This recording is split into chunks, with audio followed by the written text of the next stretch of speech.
محرم الحرام ہمیں سبق کیا دیتا ہے، ان شہادتوں سے ہمیں سبق کیا ملتا ہے۔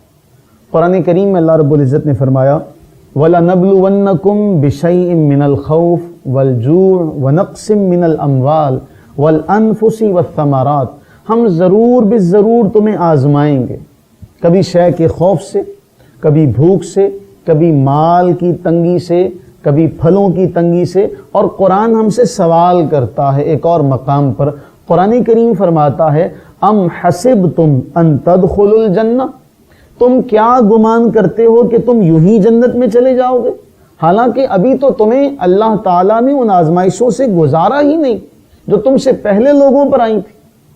تو ان آزمائشوں کا مقصد کیا ہوتا ہے، ان شہادتوں کا مقصد کیا ہوتا ہے، ان تکالیف کا آغاز رسول اللہ علیہ السلام کے اعلان نبوت سے ہوتا ہے۔ اعلان نبوت کے بعد آپ دیکھیے کہ رسول اللہ علیہ الصلوۃ والتسلیم نے جو 13 سال مکہ کی زندگی گزاری، خود رسول اللہ علیہ السلام نے فرمایا جتنا مجھے اللہ کے راستے میں ستایا گیا اتنا آج تک کسی کو ستایا نہیں گیا ہوگا، اور آج کے بعد بھی اتنا کسی کو ستایا نہیں گیا جتنا ہمارے آقا کریم علیہ السلام نے اللہ کے راستے میں تکالیف برداشت کی۔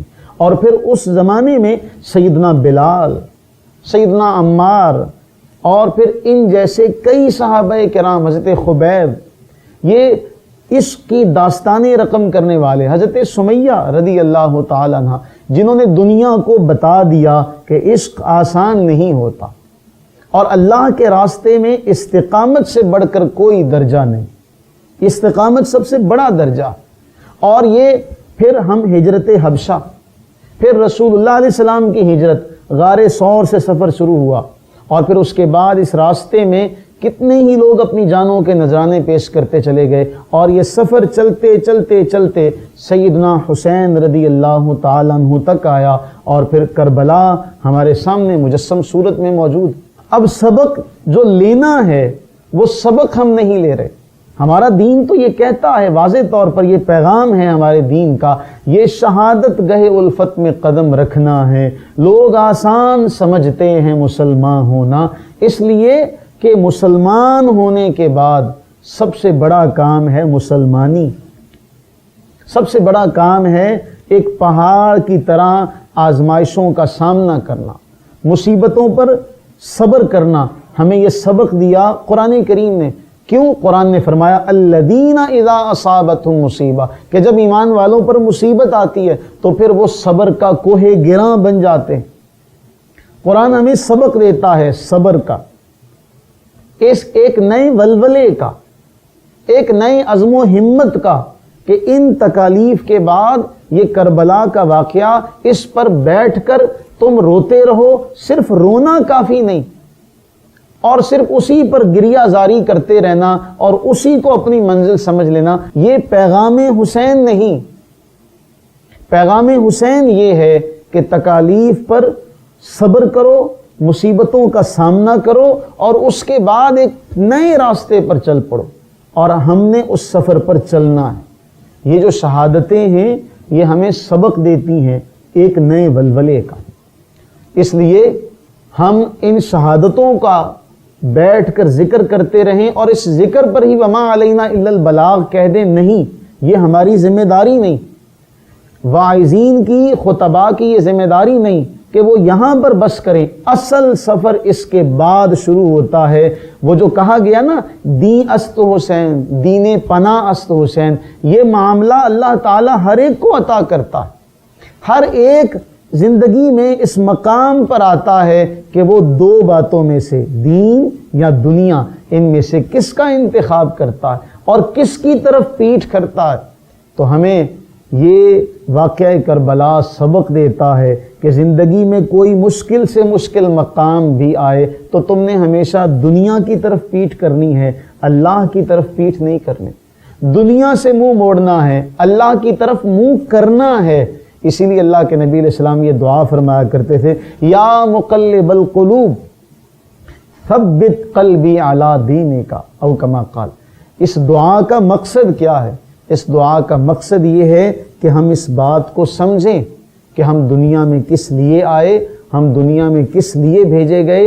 یہ جو شہادتوں کا سفر ہے انبیاء کرام علیہ السلام سے شروع ہوتا ہوتا یہ قیامت تک چلتا رہے گا. اور قیامت میں جو آخری جماعت ہوگی، احادیث طیبہ کا خلاصہ آپ دیکھیں، اس کے مفاہیم کو اگر آپ سمجھیں، حضرت سیدنا امام مہدی، سیدنا عیسیٰ علیہ السلام کا ظہور ہوگا، تو پھر وہی شہادتوں کا ایک سلسلہ شروع ہوگا.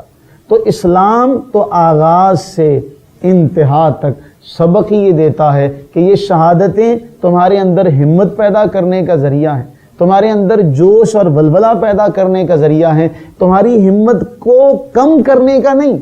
جس طرح کہ آج ہمارے ایک طبقے نے یہ سمجھ لیا کہ شاید بس یہاں پر زندگی کا سفر ختم ہو گیا. نہیں، یہاں زندگی کا سفر ختم نہیں ہوا.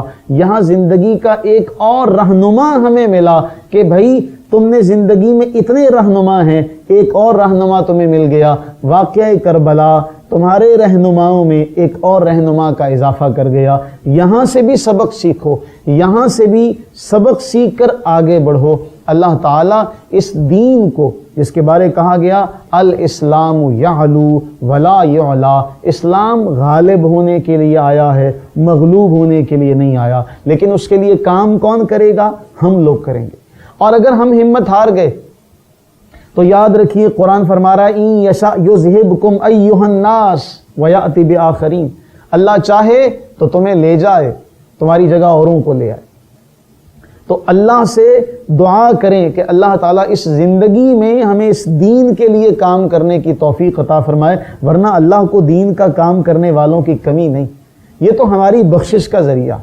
جس طرح سیدنا حسان ابن ثابت رضی اللہ تعالی عنہ نے ایک جملہ ارشاد فرمایا کہ ما ان مدحت محمدا بمقالتی ولکن مدحت مقالتی بمحمدا، میں رسول اللہ کی تعریف کر کے کوئی رسول اللہ علیہ السلام کی تعریف نہیں کر رہا، بلکہ میں تو ان کی مدح کر کے اپنی تعریف کر رہا ہوں. تو ہم اگر اسلام کے لیے، اگر ہم اللہ کے لیے نکلیں گے تو ہمارا اللہ کے لیے نکلنا ہمارے نام کی بقا کا سبب ہوگا، ہمارے نام کو اللہ تعالیٰ ابدی حیات بخشے گا. اس لیے اپنے کردار کو، اپنے معاملات کو اسوہ حسینی کے مطابق اور اس سے پہلے اسوہ محمدی صلی اللہ علیہ وسلم کے مطابق یہ ڈھالتے ہوئے لائیے اور اسلام کی سربلندی کے لیے کام کیجیے. اللہ تعالیٰ مجھے، آپ کو، ہم سب کو دین کے لیے، اس دین کی فلاح کے لیے، اس دین کی اشاعت کے لیے، اس دین کی تبلیغ کے لیے